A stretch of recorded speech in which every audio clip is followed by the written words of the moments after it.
Assalamualaikum warahmatullahi wabarakatuh. Masih dalam rangkaian panduan pelaksanaan penyetaraan jabatan administrasi ke jabatan fungsional.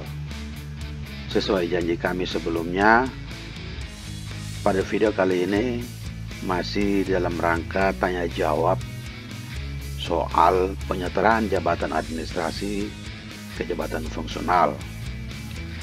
Bagi rekan-rekan, bagi teman-teman yang belum melakukan subscribe, silakan melakukan subscribe.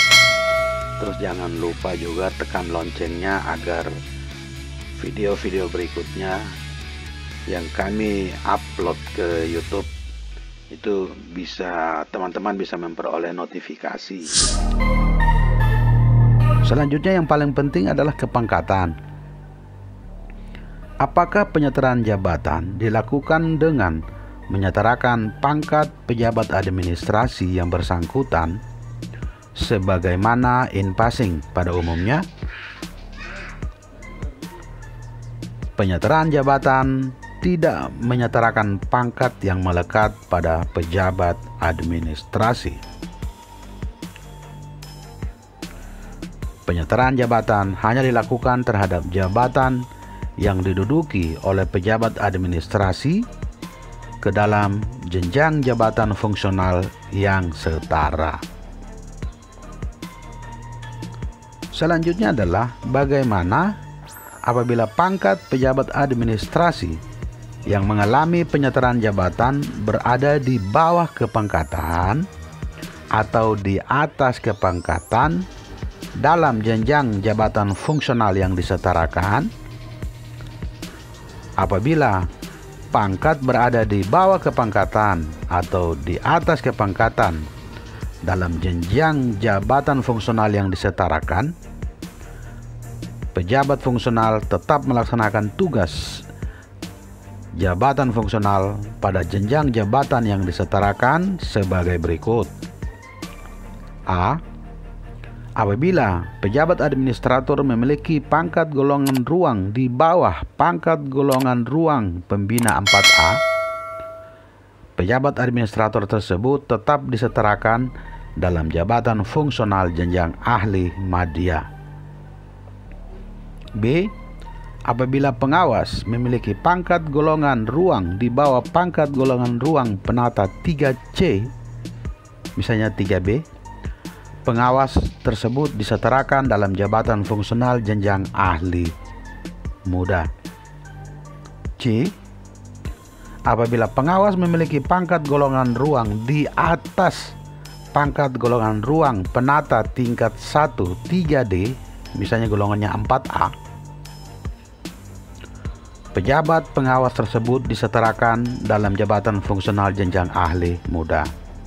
Maksudnya, walaupun pejabat tersebut berada satu tingkat di bawah golongan ruang yang telah ditentukan atau berada di atas golongan ruang yang telah ditentukan, dia akan disetarakan jabatan fungsional jenjang ahli muda. Jadi tetap saja pengawas akan menjadi ahli muda, administrator menjadi ahli madya, walaupun pangkatnya di bawah atau di atas jenjang kepangkatan yang disyaratkan.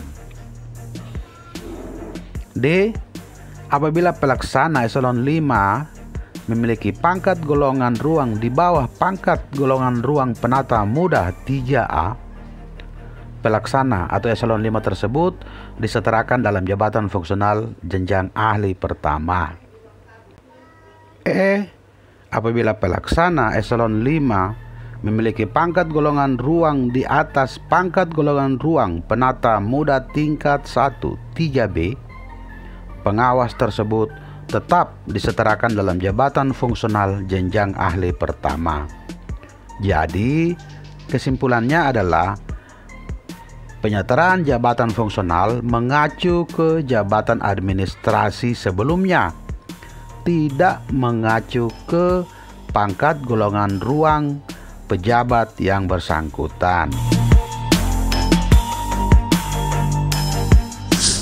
Selanjutnya adalah bagaimana mekanisme kenaikan pangkat bagi pejabat administrasi dalam penyerahan jabatan yang masih memiliki hak untuk naik pangkat pada jabatan administrasi yang diduduki sebelumnya. Pejabat administratur, pengawas, dan pelaksana yang mengalami penyerahan jabatan dan telah menduduki pangkat terakhir paling singkat 4 tahun dan akan naik pangkat, mendapatkan kenaikan pangkat reguler sesuai dengan jabatan terakhir yang didudukinya. Pejabat administrator, pengawas, dan pelaksana yang mengalami penyerahan jabatan dan akan naik pangkat mendapatkan angka kredit dari angka kredit kumulatif untuk kenaikan pangkat pada jenjang yang disetarakan dengan ketentuan sebagai berikut. A. Telah menduduki pangkat lebih dari 3 tahun dan kurang dari 4 tahun, akan diberikan angka kredit sebesar 75%. B. Telah menduduki pangkat lebih dari 2 tahun dan kurang dari 3 tahun, diberikan angka kredit sebesar 50%. C. Telah menduduki pangkat lebih dari 1 tahun dan kurang dari 2 tahun, akan diberikan angka kredit sebesar 25%. Administratur, pengawas, dan pelaksana eselon 5 yang mengalami penyerahan jabatan dan telah menduduki pangkat kurang dari 1 tahun tidak akan diberikan angka kredit. Persentase angka kredit ditetapkan dengan cara mengalihkan kebutuhan angka kredit kumulatif untuk kenaikan pangkat pada masing-masing jenjang jabatan fungsional. Kebutuhan angka kredit kumulatif kenaikan pangkat pada masing-masing jenjang jabatan fungsional adalah: ahli madya adalah 150 angka kredit kumulatif kenaikan pangkat. Ahli muda memperoleh angka kredit kumulatif sebesar 100. Ahli pertama, angka kredit kumulatif sebesar 50. Sebagai ilustrasi, apabila pejabat administrasi telah menduduki pangkat lebih dari 3 tahun dan kurang dari 4 tahun, diberikan angka kredit sebesar 75% dari 150 sebagai angka kredit kumulatif untuk kenaikan pangkat. Demikian pula pejabat pengawas, dalam hal ini ahli muda yang telah menduduki jabatan atau menduduki pangkat lebih dari 3 tahun dan kurang dari 4 tahun, diberikan angka kredit sebesar 75% dari angka kredit kumulatif untuk kenaikan pangkat, yaitu 100. Dengan demikian, dia hanya butuh 25 angka kredit untuk kenaikan pangkat setingkat lebih tinggi dari pangkatnya saat ini. Inilah video yang bisa kami sampaikan pada saat ini.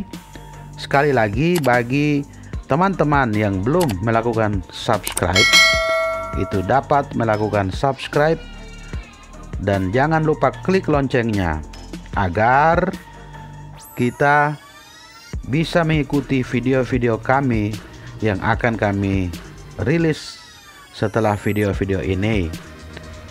Kami masih menjelaskan tentang bagaimana mekanisme penyerahan jabatan fungsional. Pada video berikutnya, kami akan menjelaskan bagaimana kenaikan pangkat bagi pejabat administrasi yang sudah menduduki pangkat tertinggi atau pangkat puncak pada jabatan administrasinya. Sekian, terima kasih.